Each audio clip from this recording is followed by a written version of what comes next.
आवाज आ रही साहब? आ रही है। मैं कह रहा था ये जो महामंत्र है ये तो चलो अपनी इसमें एक सिद्धांत कई सारे बाबाओं से सुना है, बीच बीच में कहीं पढ़ने को भी मिला है कि बोलते हैं कि ये ब्रह्मा विष्णु महेश, तो ये इनसे भी कोई ऊपर है परमात्मा, हमें उसकी वो करनी चाहिए, उसकी शरण में जाना चाहिए।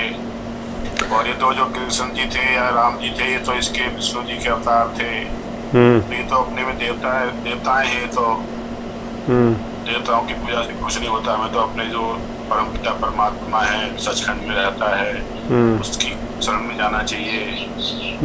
इसको थोड़ा क्लियर करो तो ठीक रहेगा।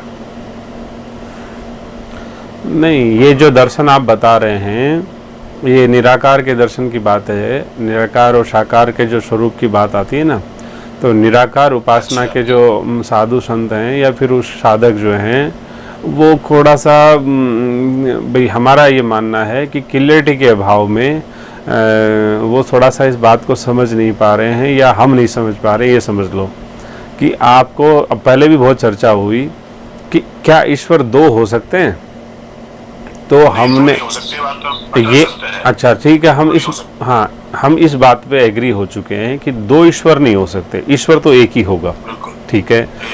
तो फिर क्या है, एक मनमुखी, जैसे मान लीजिए मैं ये कह दूं साहब BR सिंह जी ईश्वर हैं, तो मेरे कहने से नहीं होगा।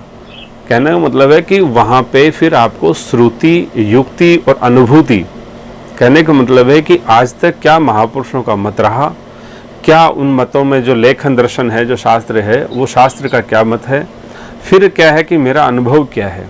तो श्रुति, युक्ति और अनुभूति तीनों आधार पे यदि ये सिद्ध होता है तब तो ठीक है, मेरे को विश्वास करने योग्य बात है और ये सब चीज़ें ठीक है।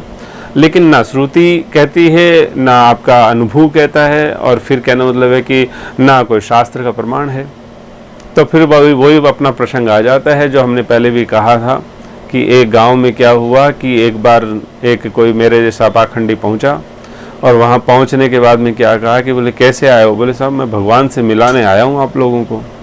बोले मिला देंगे, बोले हाँ। कोई जैसे मान लिया कोई एक सज्जन बेचारा बड़ा बड़ा था, उसको पकड़ लिया, बोले ठीक है मिला देंगे बाबा, तो मिलाओ।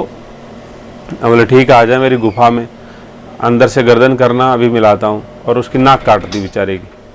अब नाक काट दी तो बोले अब ये तो क्या किया आपने, बोले दर्शन नहीं हुए, बोले नहीं हुए। बोले अरे तू ध्यान नहीं दिया, देख तू एक बात बता कि जब नाक कटी तो तेरी आंख मिची कि नहीं मिची, बोले आंख तो मिची। अच्छा चिल्लाया कि नहीं चिल्लाया, बोले चिल्लाया, सारे लक्षण ऐसे ऐसे। बोले तेरे को जब इस दर्द के वजह से शरीर की, क्योंकि शरीर में आसक्ति है ना तुम्हारी, तो इस शरीर की आसक्ति की वजह से तुझे वो दर्शन जो हुए थे ना, वो दर्शन तो तेरे को कहना मतलब विस्मृत हो गया, क्योंकि माया फिर फैल गई। लेकिन उस दर्शन का परिणाम क्या था कि आंख मीच ली तूने, तो देखा कि नहीं, जब भी कोई साधु बैठता तो आंख मीच के बैठता है कि नहीं, इसका मतलब आंख मीच के जो बैठ रहा है इसका मतलब दर्शन हो रहा है उसको, तो इसलिए तेरी आंख मीच गई। एक तो ये प्रमाण है।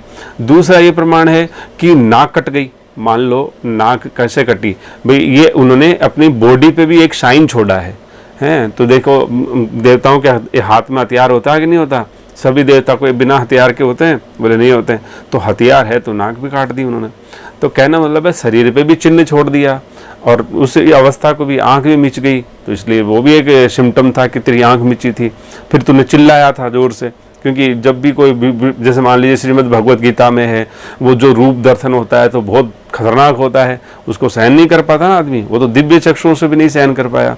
तो आप तेरे को तो दिव्य चक्षु भी नहीं थे, सामान्य आंखों से दर्शन हुए, तो तू नहीं डर गया उससे, तो चिल्लाया तू।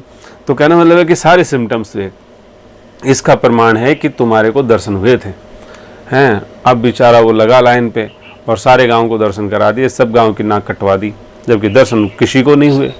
तो यही हालात कम से कम अज्ञानता का अंधकार यही है कि कहने मतलब जब ईश्वर दो हो ही नहीं सकते, जब दो ईश्वर होते ही नहीं है, तो हमने बहुत चर्चा इसकी डिटेल पहले भी करी थी कि जब हम निराकार उपासना की बात करते हैं तो विदेराज जो जनक हैं, वो तो विदेराज हैं, राजा भी हैं, विदेराज भी हैं। श्री सुखदेव जी जैसे मुनि भी उनके पास में जाते हैं।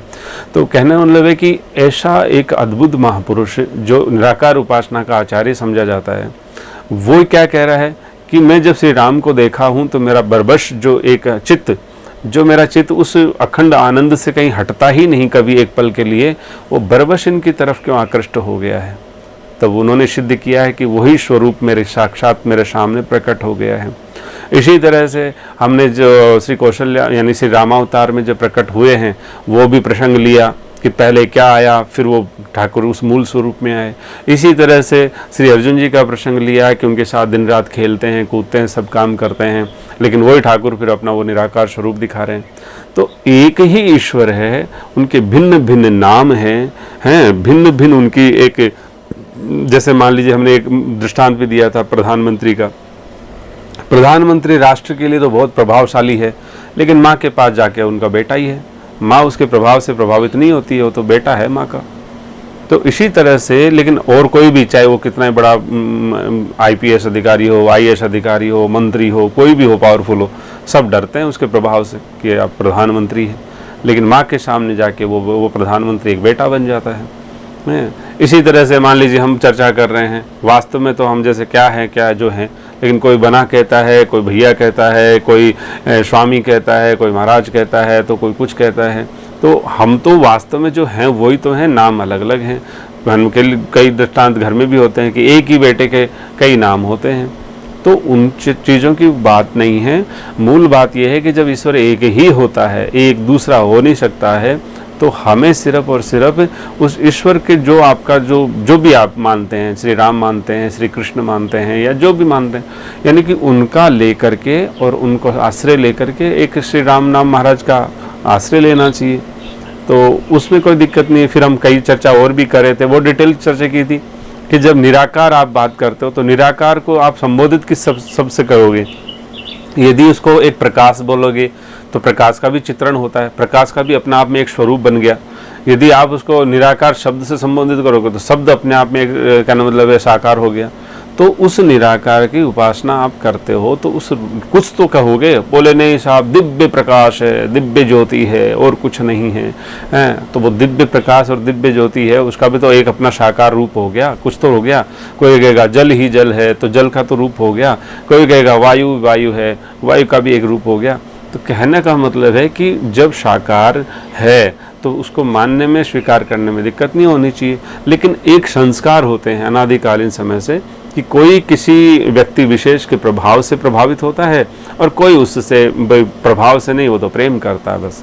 तो यदि आपका भी उसको प्रभाव से आप ज्वाइन करना चाहते हैं तो निराकार उपासना एक बताई है, और यदि आप उससे प्रेम करते हैं तो साकार उपासना बताई है। तो निराकार उपासना एक ज्ञान मार्ग को मान लीजिए ठीक कर रहती है, ज्ञानी जो है उसके लिए ठीक है। लेकिन साकार वाली जो एक भक्त है, जिसके हृदय में भक्ति है, उसके लिए ठीक रहती है। अमूमन देखा भी जाता है कि भाई ज्ञान जो है वो एक पुरुषवाचक शब्द है, पुरुष मान सकते हैं उसको, ज्ञान पुरुष होता है। लेकिन पुरुष जो है वो माया पे मोहित हो सकता है, पुरुष जो है वो माया से मोहित हो सकता है, एक न एक समय उसका पतन हो सकता है, ये संभावनाएं हैं। लेकिन जो भक्ति है वो माया से क्या मोहित होगी, क्योंकि कभी भी प्रकृति से मोहित हो नहीं सकती, प्रकृति का प्रकृति से पतन हो नहीं सकता। तो इसलिए भक्ति का पतन का जो चांस है, जो प्रोबेबिलिटीज़ हैं, वो ऑलमोस्ट जीरो है। लेकिन उधर ज्ञान की वो प्रोबेबिलिटीज़ है बहुत हाई होती हैं।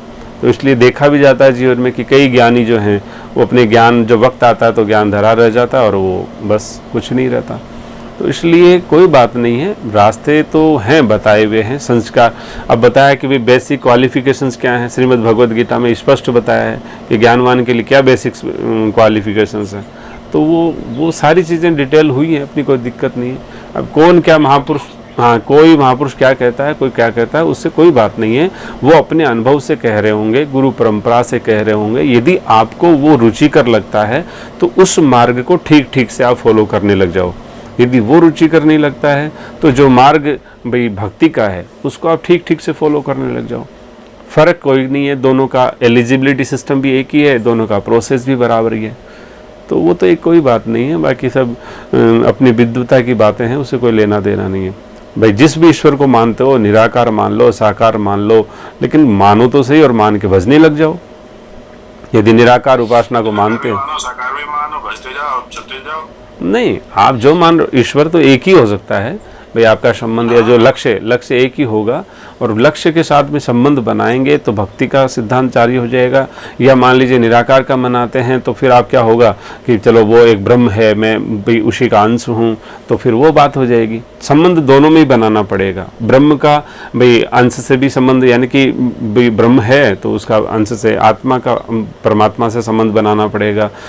इसी तरह से आपको इधर सगुण में भी संबंध बनाना पड़ेगा। संबंध जरूरी है, हाँ, कि मेरा उनसे संबंध क्या है, और संबंध बनने के बाद ही हम साधना शुरू करते हैं। तो संबंध बनेगा, साधना शुरू होगी, साधना के कुछ नियम और विधान पालन करेंगे, फिर उसकी एक मर्यादा होती है। एक साधना को फिर वो जीवन में धीरे धीरे चलते हैं तो फिर उसका फिर शरणागति, समर्पण, वो सारी चीज़ें आती हैं। तो वो कोई बात नहीं है, जैसा भी हो सब ठीक ही कहते हैं अपने हिसाब से। दूसरा क्या है कि जो भी कुछ कह रहा है अच्छी बात कह रहा है तो उसको मानने से बुरा ही नहीं है, यदि आपकी साधना के लिए ठीक है तो। लेकिन अभी 2 मिनट के लिए इसको माना, 3 मिनट के लिए उसको माना, फिर 5 मिनट किसी और को माना, तो उससे लाभ नहीं मिलना है। वो स्पष्ट भ्रम है जीवन का, वो मिट जाए तो ज़्यादा जल्दी अच्छा है। हाँ, राधे राधे।